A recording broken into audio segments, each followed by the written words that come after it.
Hi there, and thank you for joining us on the Overcomers Overcoming podcast. We feature those who are in the process of overcoming or have overcome any type of life encounter, life obstacle that at the time seemed to be almost insurmountable. With this podcast, we have three objectives in mind. Our first objective is we want you to know with a confident resolve you are not alone. We want to work with you. We want you to know there are others who are working with you, who want to help you through whatever you are encountering, and together we will get through whatever you're experiencing. Our second objective is there are multiple options for any life encounter you are facing. We want to help you develop a resolve that there are various options and solutions to any life dilemma. Our third objective is to help you with critical thinking skills. If you're encountering something that was possibly a decision you made sometime in the past, and if you had the opportunity for a life redo, you would make a different decision. We want to help you with those critical thinking skills that can help you make an informed decision and not encounter what you're going through at the moment. We are the Cooper Culture, a veteran-owned business. We work with business personnel and families to develop and sustain connected relationship cultures within their families and organizations. That type organization is one where people feel wanted, appreciated, and genuinely a part of that organization. I'm with my wife and business partner, Marty, who is helping me facilitate this podcast.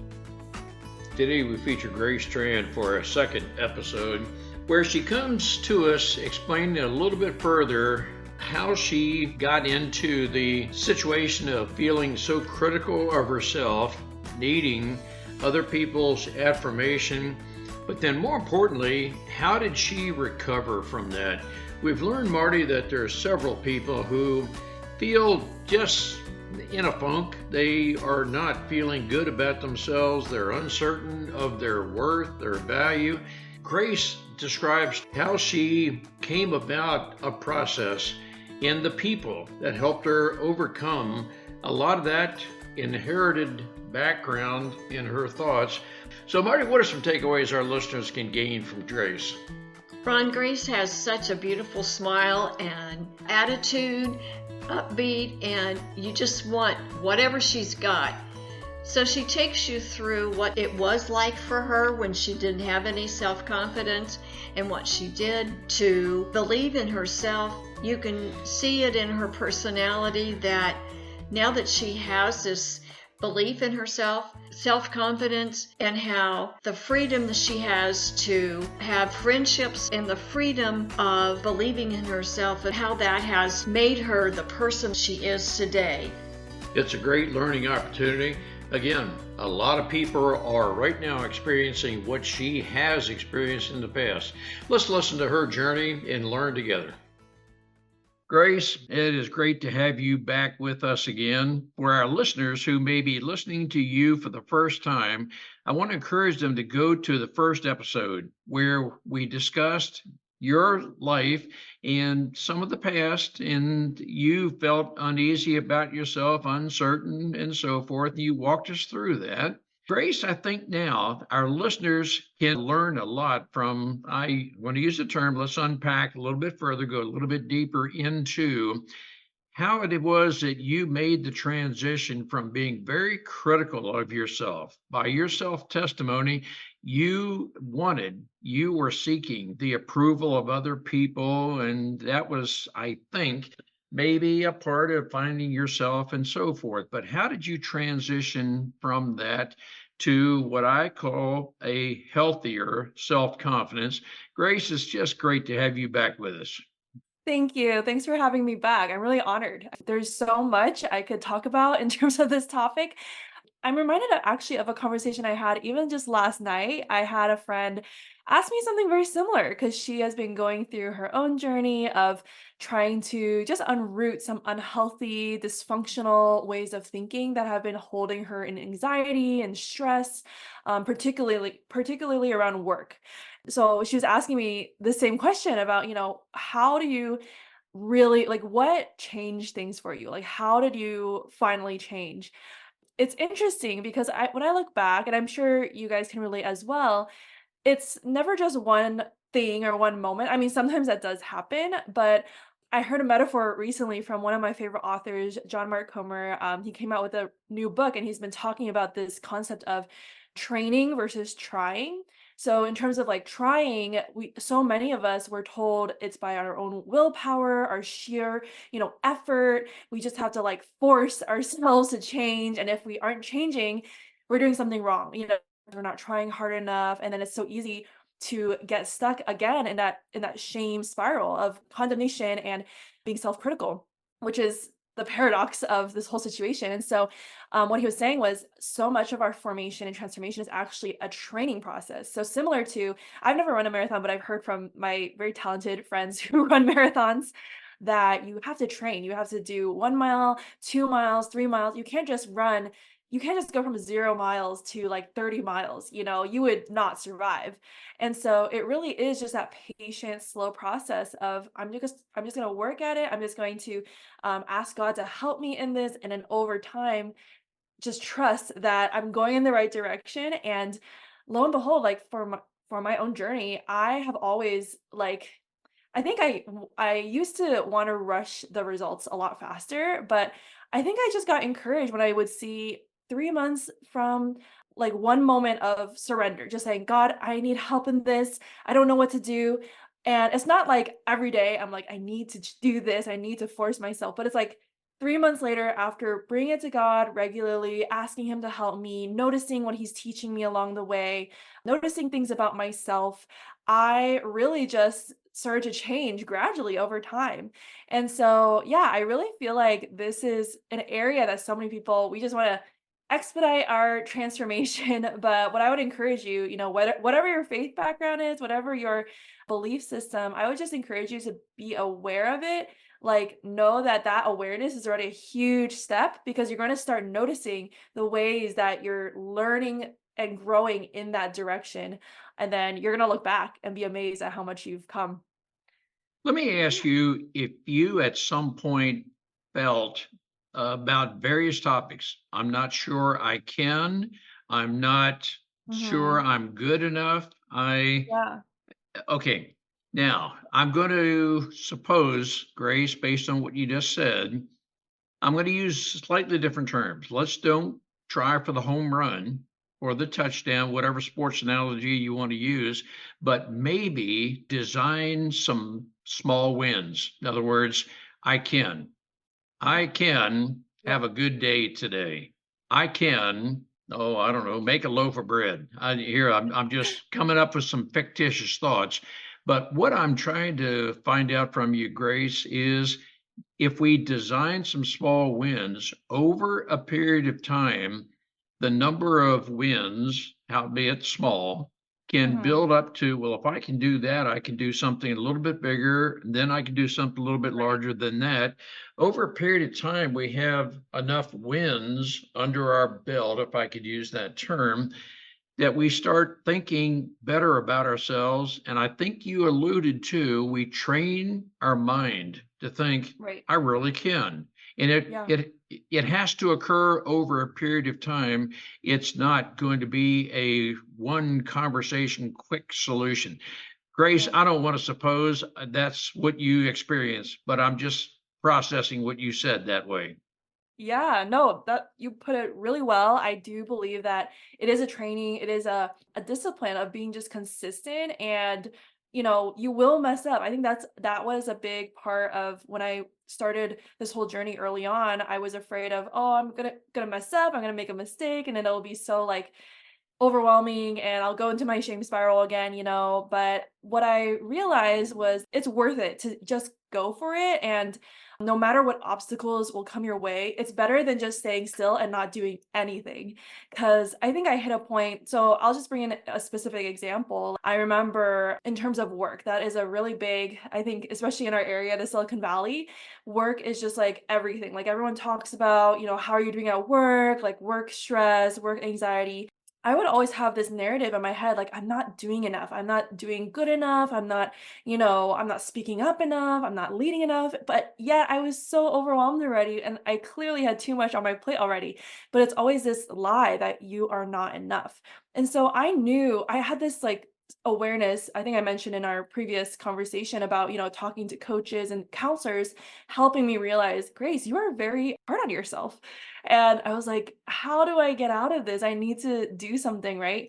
But what I just started doing is because I started noticing, okay, in this moment right now, I feel super stressed, but is it actually true that I'm not doing enough? Like I started questioning my thoughts. And so that's something I would just advise, any listeners who might relate with this, like you have this soundtrack in your mind, it's not true, and yet you feel kind of powerless against it. You don't know how to battle it. The very first step is just being aware and then starting to question, is this thought true? Because I don't need to believe in it.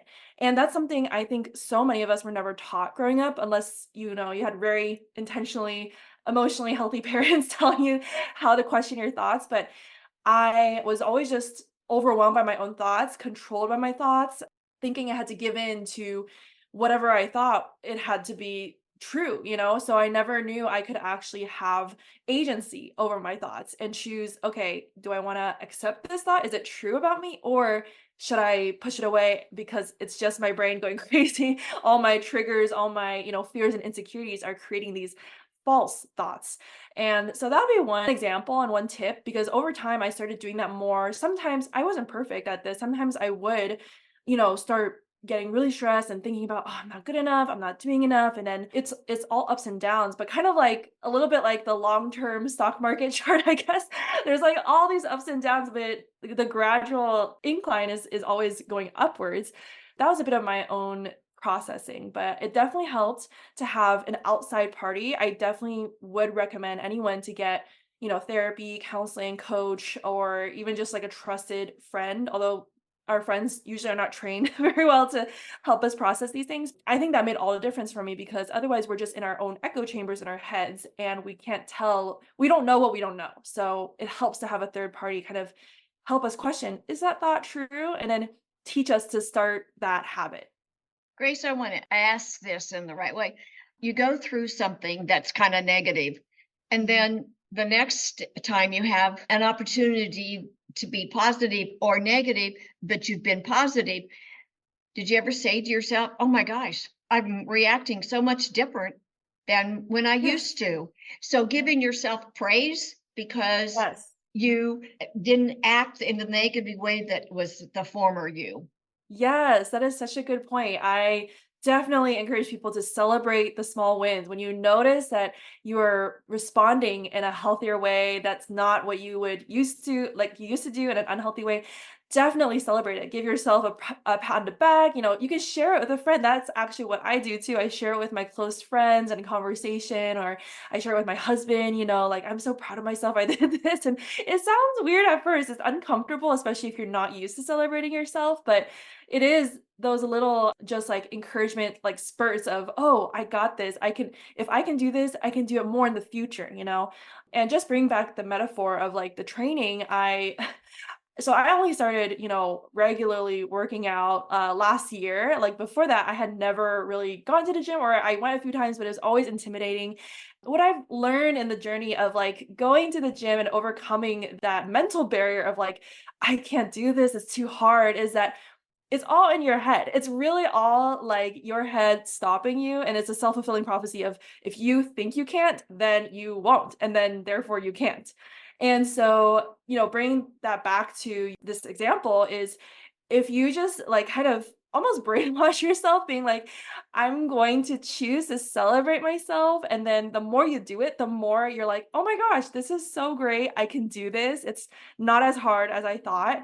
And that applies to so many other things in life. I think, Ron, you were asking, like, how did you build this self confidence? And it's honestly the same exact journey. Like, the more I do things that scare me, the more I do things that at first, in the past, I would be like, I could never do that. That is so crazy, or that's so unbelievable. The more I start realizing I actually can do this, and it's very empowering, but it's also liberating because it makes you realize I'm not a victim to my situation or my mind. Definitely celebrate, definitely like be your own cheerleader, and surround yourself with cheerleaders in your close circle too.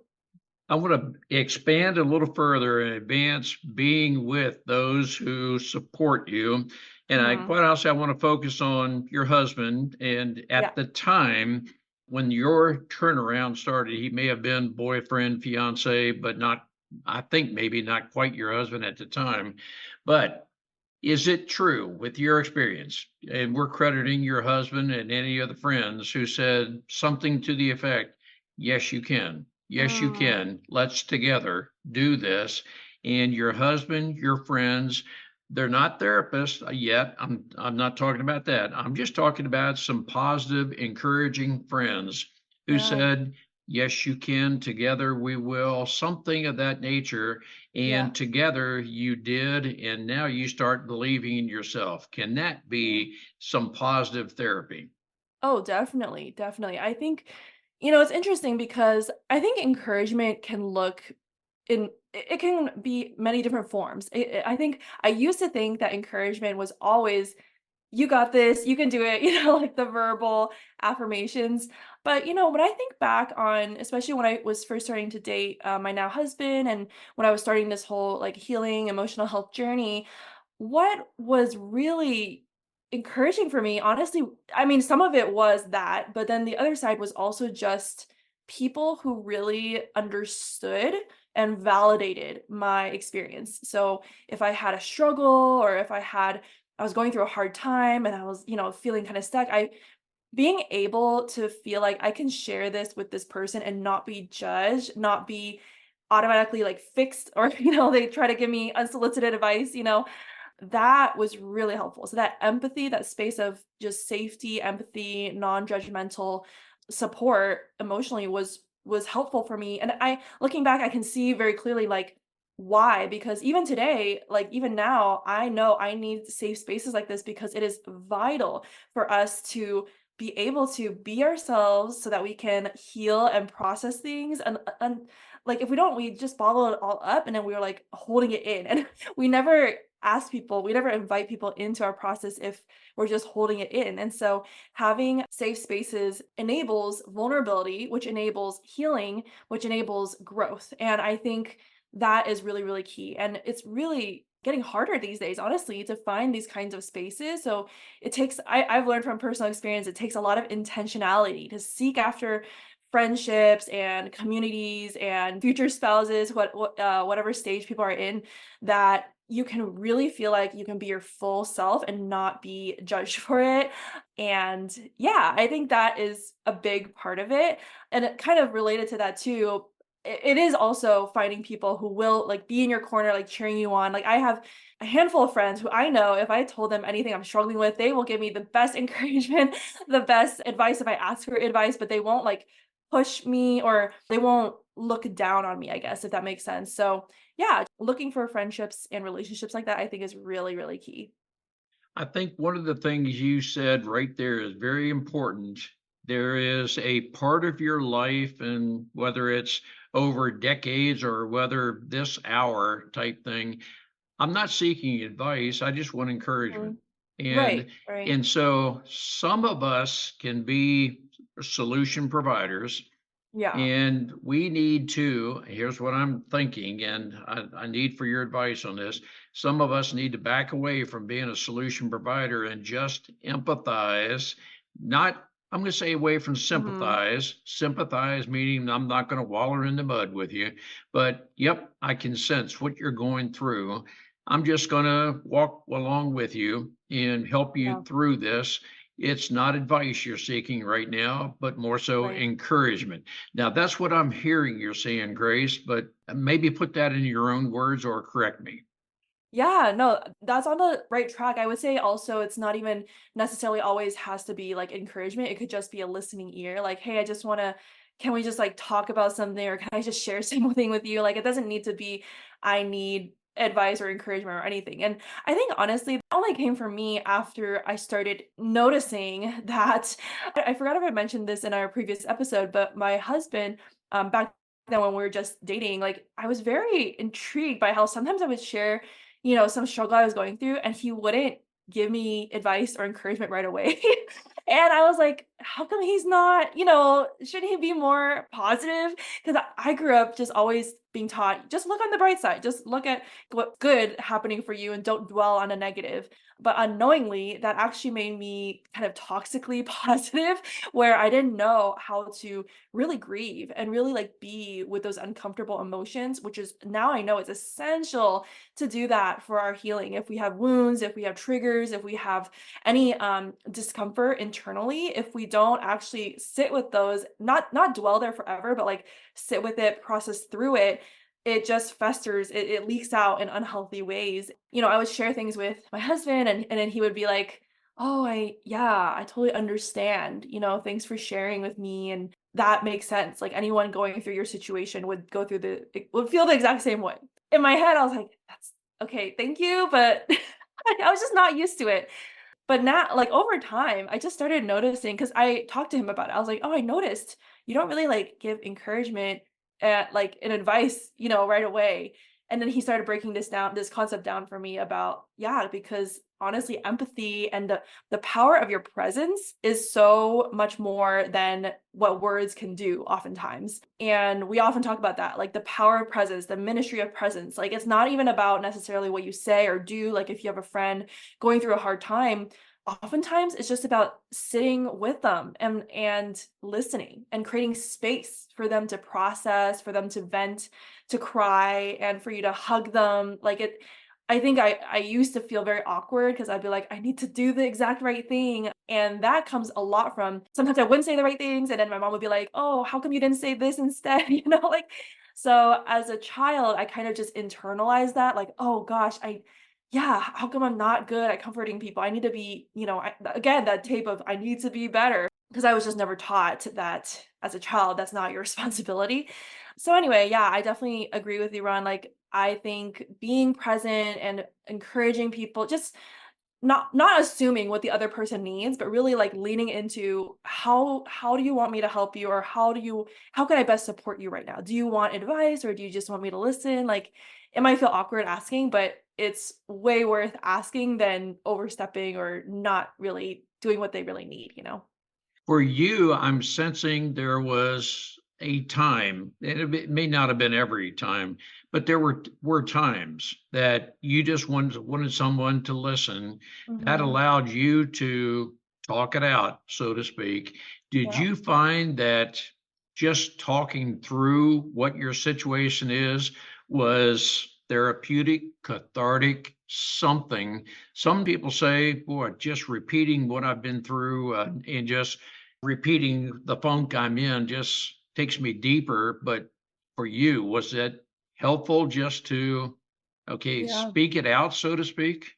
Yes, definitely. Yeah, kind of going back to my childhood, that was pretty much my most of my childhood was I didn't actually have a safe space to talk things out without advice or lectures, scolding, because I mean, my parents had good intentions, but again, they just didn't know how to hold that space. So, processing with my therapist, I learned a lot about, oh, yeah, as a kid, I felt like I had to just hold things in because I don't want to burden my parents, or I also don't want them to just tell me what to do, or like, oh, you should have done this, or have you tried this, or very action oriented responses.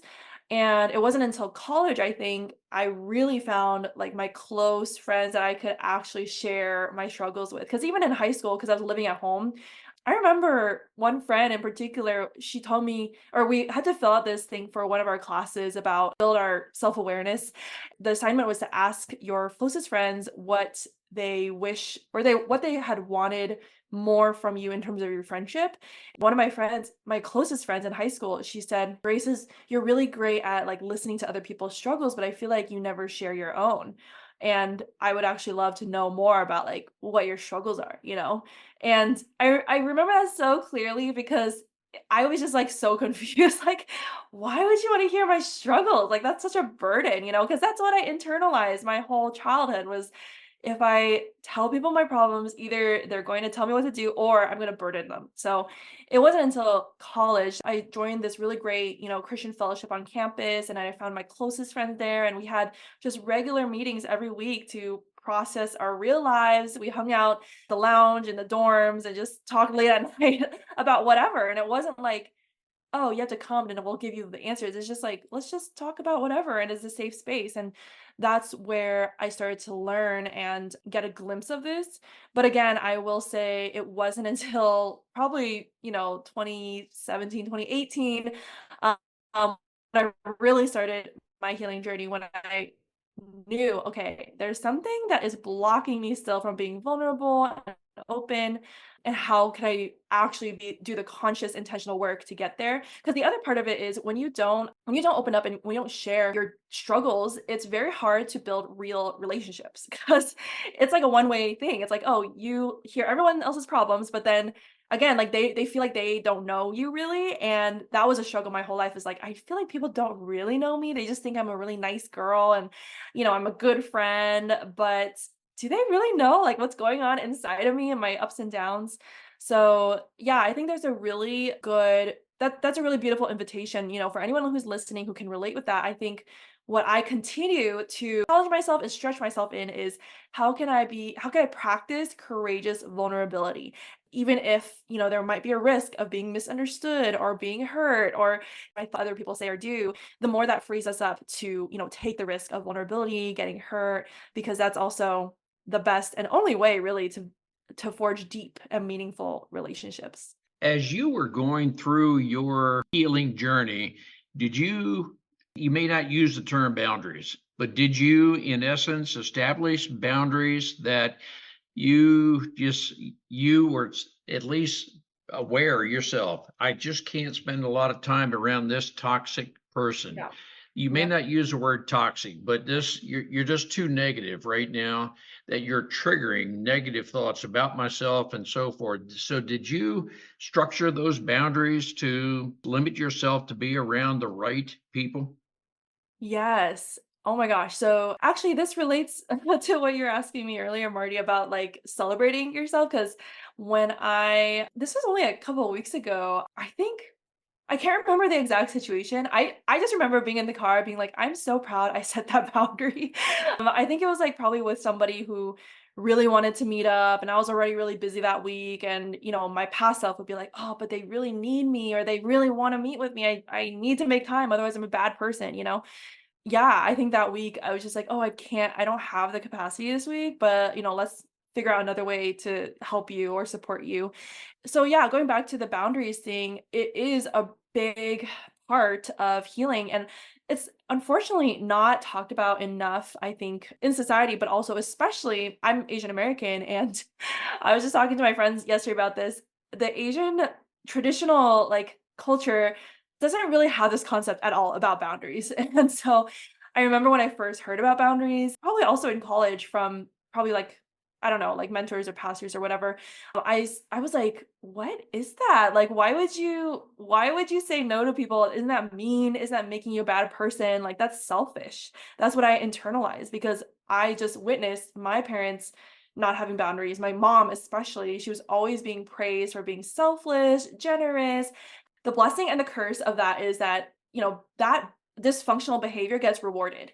So people, you know, will tell you, "Oh, you are so giving and so sacrificial. Thank you so much." And it makes you feel like, "Oh my gosh, I'm a good person. People like me," you know? And so if people struggle with saying no to requests, people wanting your time, people wanting you to do things, and you're already overstretched, you do not have the capacity.